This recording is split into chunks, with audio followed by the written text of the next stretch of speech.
Bonjour et bienvenue dans un nouvel épisode de mon podcast sous l'hospice des muses. Je suis Céline de la Célinatech et on se retrouve pour un nouvel épisode. J'ai pas de thématique spéciale, donc ce sera un épisode journal de bord d'écriture. On est le 3 août. Non, 3 septembre. Oh la vache. Pardon. On est le 3 septembre 2019. Et du coup, la dernière fois qu'on s'est vu, c'était quoi? Jeudi dernier. Et j'ai pas pu vous faire d'épisode vendredi, malgré le fait que j'ai publié mon chapitre. Lequel? Le 3. Voilà. Ça, c'était un petit peu pour me resituer dans ma vie. La fille qui sait plus trop où est-ce qu'elle en est. En ce moment, en fait, je vais pas très bien, moi, l'humain, la personne et tout, je vais pas très bien parce que j'ai l'impression de vivre des périodes assez angoissantes et assez challengeantes parce que du coup ça me demande beaucoup d'énergie et je suis assez fière de moi parce que j'arrive à ménager en fait dans ces cycles d'angoisse et de mal-être.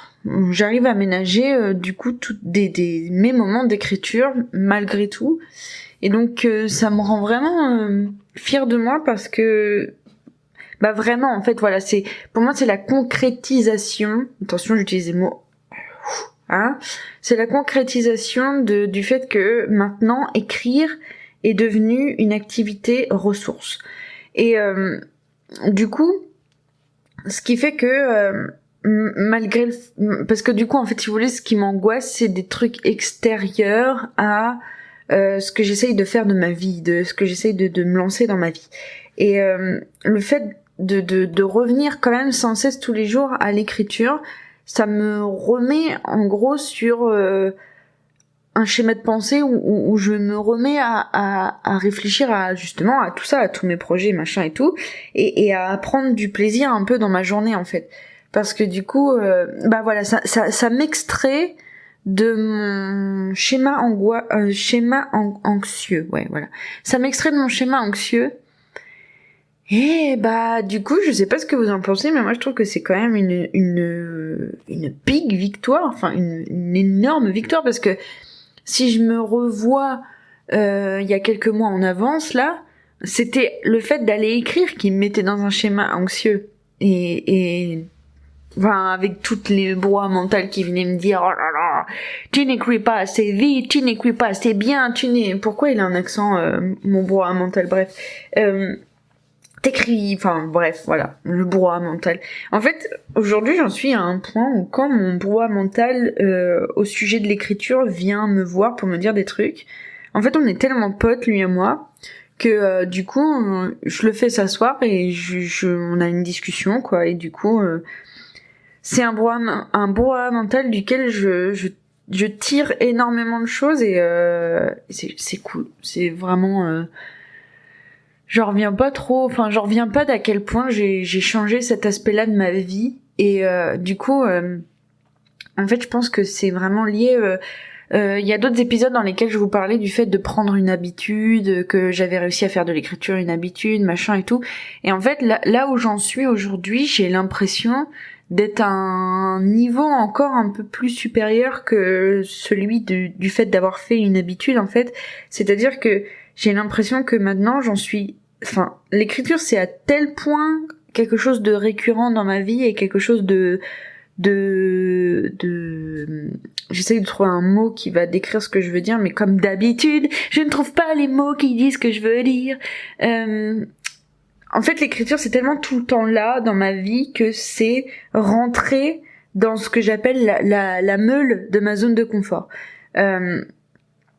Pourquoi est-ce que je parle de meule de zone de confort? En fait, je suis persuadée que il y a... Donc, représentez-vous un espace, représentez-vous un cercle. Ce cercle, c'est votre zone de confort, c'est toutes les actions que vous faites de manière récurrente ou qui ne vous provoquent pas un pic d'émotion, que ce soit un pic vers le haut ou un pic vers le bas. Donc ça, c'est votre zone de confort. Et au milieu de cette zone de confort, pour moi, il y a donc la meule de la zone de confort, et que j'appelle aussi de son petit nom le Home Sweet Home. C'est toutes les actions que en fait à partir du moment où vous les faites, ça vous ressource. Du coup, c'est vraiment le cœur de la zone de confort, c'est là où en gros, c'est la prise électrique. C'est là où vous vous branchez pour récupérer de l'énergie. Voilà. La meuf qui parle que en métaphore parce qu'elle est incapable de trouver des mots de la langue française qui disent ce qu'elle veut dire. Et donc l'écriture, avant que je me lance dans... je viens de bousiller mon tapis de souris avec parce que je dessinais un cercle. Oh la vache. Bref.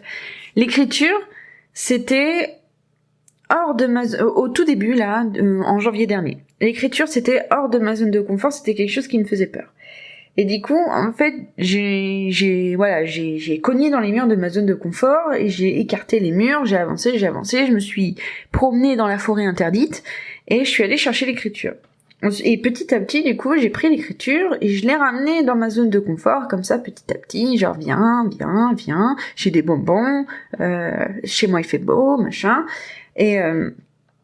Et donc j'ai réussi à faire de l'écriture un élément de ma zone de confort.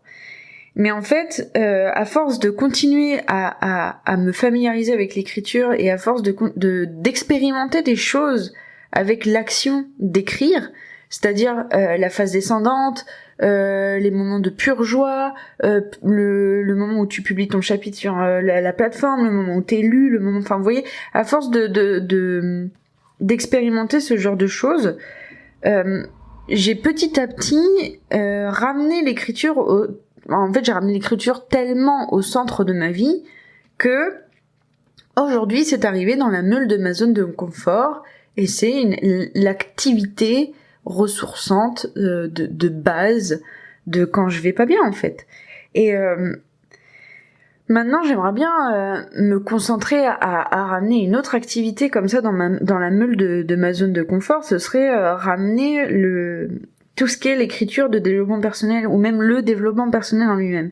Parce que j'ai l'impression que j'ai encore du mal avec le développement personnel. En fait, je pense qu'il est à la lisière de ma zone de confort. Que lui et moi, ça fait 6 mois qu'on se jauge là. Ça fait 6 mois qu'on est en train de faire un combat de sumo. Mais du coup... Il fuit, c'est Abra dans Pokémon, il fait téléportation, il fuit le combat, parce que c'est un lâche. Le développement personnel, c'est un gros lâche. Bref, et du coup, ce qui fait que je me sens, en fait, c'est comme si je me sentais pas encore tant parée que ça pour aller affronter le monde extérieur, un monde extérieur où je dirais je suis écrivain, je suis coach en créativité, je suis saltimbanque du web. En fait, je dis ça, quand je dis je suis saltimbanque du web, en fait, j'ai l'impression que je me cache derrière un truc très vrai, qui dit beaucoup de choses sur moi, mais qui est tourné en dérision de manière à ce que les gens, en fait, se disent haha, oui, c'est le saltimbanque du web, c'est le bouffon du roi, elle est mignonne, elle est rigolote, et puis c'est tout, quoi. Sauf que du coup, le truc, c'est que sans faire exprès, je me dévalorise de moi à moi, en fait. Mais j'aime bien j'aime bien cette expression de saltimbanque du web, donc on va pas la blâmer. Mais en fait, j'ai réalisé il y a pas longtemps en fait, en ce moment, bon, excusez-moi, ça fait beaucoup de en fait, parce que mon cerveau, il va très vite. En fait, en ce moment, je me suis rendu compte que jusqu'ici, j'ai beaucoup, vous savez, fake it until you make it. C'est-à-dire, fais semblant jusqu'au moment où c'est ta réalité. Et en fait, j'ai le sentiment que dans le côté business de ma vie, là, ça fait 3-4 mois que je fais semblant. Et que je suis pas, j'ai l'impression que je suis pas 100% convaincue. Enfin, c'est pas une histoire d'être convaincue ou pas, mais c'est comme si j'y croyais pas encore. Enfin, c'est comme si je réalise pas encore et j'y crois pas encore à cause du fait que je réalise pas encore que je suis dedans. Et du coup, le fait d'être dans cet état un peu, j'ai envie de dire végétatif, mais c'est pas végétatif parce que j'avance. Enfin, je fais vraiment des actions en fait, mais c'est des actions où je suis pas complètement investie dedans parce que j'ai l'impression qu'il y a tout un espace de ma cognition j'utilise des mots intelligents quand ils me viennent en tête. Il y a tout un espace de ma cognition qui est pas encore là. J'ai l'impression qu'il est pas là. Il est pas encore, et je crois qu'il est resté 6 mois en arrière, et il est là genre, wow, putain, vous faites des trucs, hein, waouh, c'est trop chelou, hein. Et du coup, c'est cet espace-là qui est pas encore, j'ai l'impression que c'est une personne qui a les bras croisés, qui me regarde faire, et qui attend que je lui prouve qu'il peut venir, et qu'on peut être 100% dedans, vous voyez.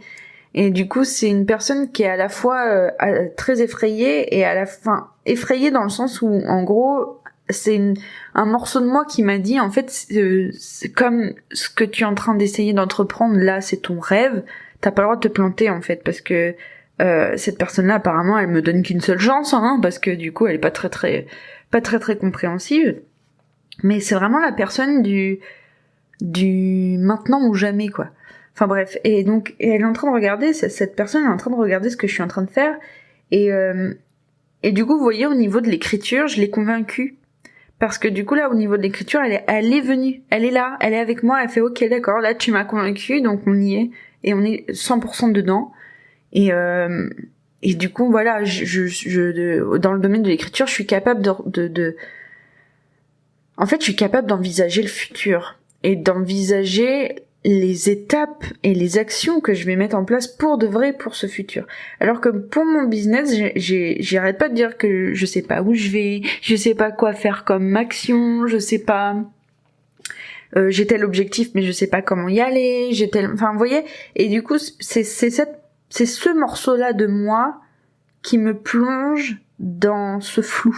Parce que du coup, comme elle n'est pas arrivée pour être investie avec moi, bah en fait elle me laisse patauger toute seule dans la semoule et voilà, et galérer en fait à rendre concret des étapes qui feraient que j'avancerais pour de vrai.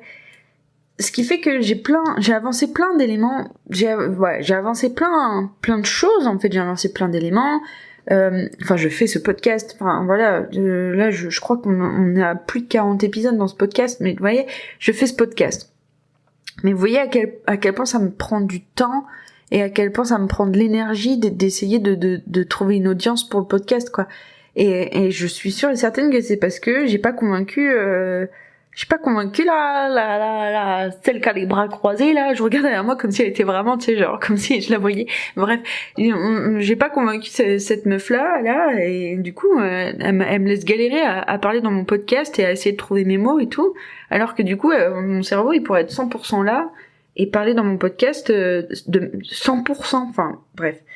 Et dans mon business c'est pareil. Parce que du coup, en fait, si vous voulez, bah, par exemple, j'ai un site internet qui est quasiment prêt.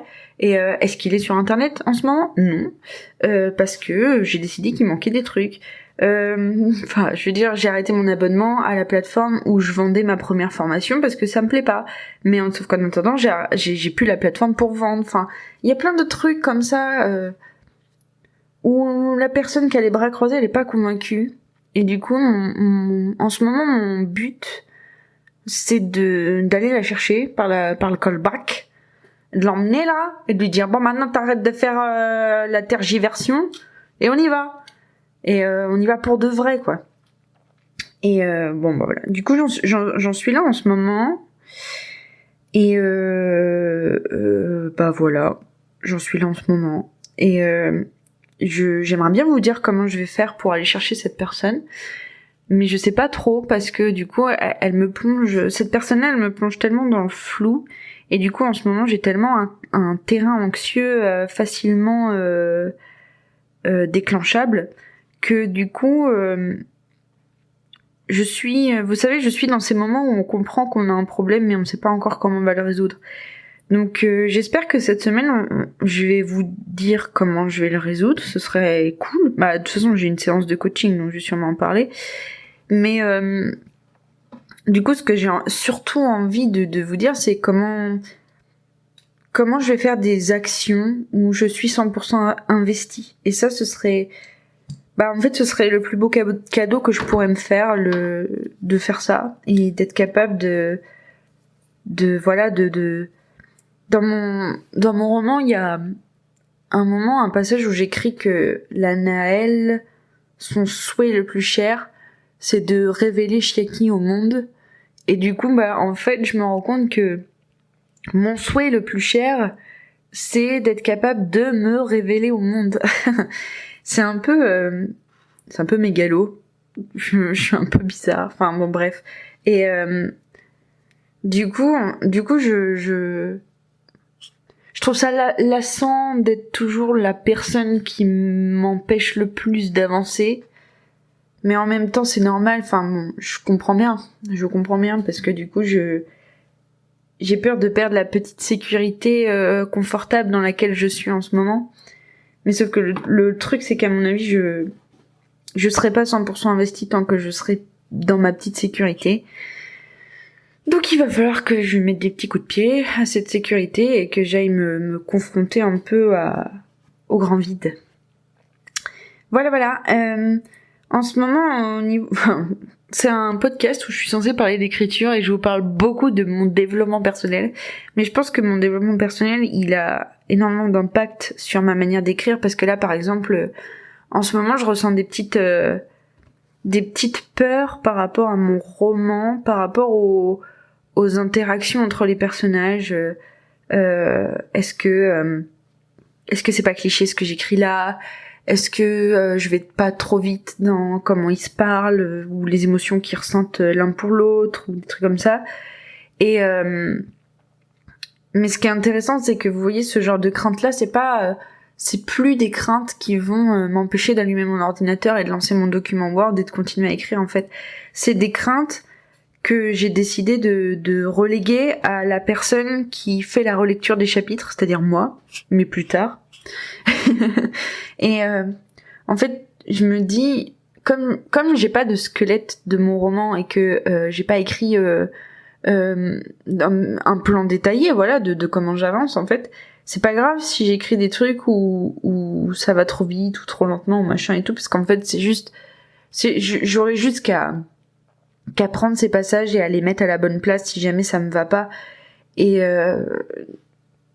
en fait, mon but à moi, c'est de ne jamais oublier l'état émotionnel dans lequel sont mes personnages au moment où j'écris et pas celui auquel ils sont dans ma tête à la fin, à la fin du tome 1, je pense, parce que pour le moment, je pense que je suis hyper alignée avec ce que je vais faire d'ici à la fin du tome 1. Voilà.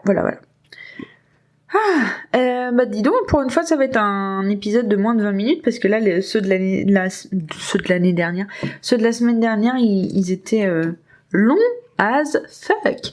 Donc, voilà. Je vais pas me forcer à parler plus, et je vous souhaite une très bonne fin de journée. Je vous dis à demain. Et d'ici là, écrivez plein d'interactions entre vos personnages. Allez, ciao!